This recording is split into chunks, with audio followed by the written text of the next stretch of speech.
This presentation will summarize and highlight the main points of my argumentative essay. Regarding the claim, as you can see, Bitcoin is not suitable as a medium of transaction. I believe that today's currencies is more stable than before because it has a wide range of underlying assets, such as gold and national production. But in the opposite side, Bitcoin has no underlying assets, which makes it unstable and more volatile, and can't be determined easily. And now let's talk about the counterclaims. People think that there is another major recession, and the only way to avoid it is to use Bitcoin as a form of payment. And they are correct about the recession, but they are incorrect about making Bitcoin as a form of payment. Because once we do this, trade will be disrupted all over the world, because the US dollar will not be linked to a reliable asset like gold anymore. And it's also said that Bitcoin is a great alternative for people that distrust their governments, which is also true.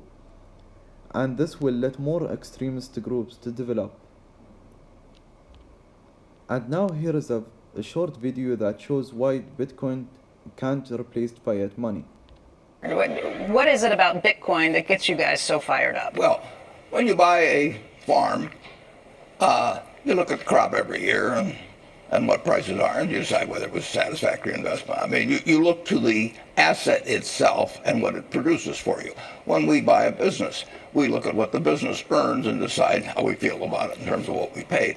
But we are buying something that at the end of the period, we not only have what we bought in the first place, but we have something that the asset produced. And when you buy non-productive assets, all you're counting on is whether the next person is going to pay you more because they're even more excited about another next person coming along. But the asset itself is creating nothing. One of the interesting things, for example, is gold. If you go back to the time of Christ and you look at how many hours of labor you had to give up in order to buy an ounce of gold, and you take it forward to now, you'll find the compound rate maybe 1/10 or 0.2%. And then you have to insure it during that time and make sure somebody doesn't steal it from you and everything. But it doesn't produce anything. And productive assets, you can pay too much for a productive asset. But I bought a farm in the 1980s, and every year look at how much it produced with soybeans and corn. And at the end of that period, I've still got the farm, and I've gotten some significant income off of it. Apartment house, operating business. But if you and I buy various cryptocurrencies, they're not going to multiply. They're not going to be a bunch of rabbits sitting there in front of us. They're just going to sit there.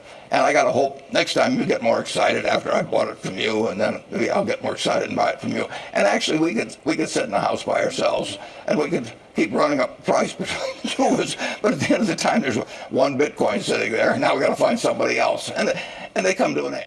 In conclusion, I believe that Bitcoin can't replace fiat money, since it has no underlying assets, and it also can't be a form of payment since it can help extremist groups.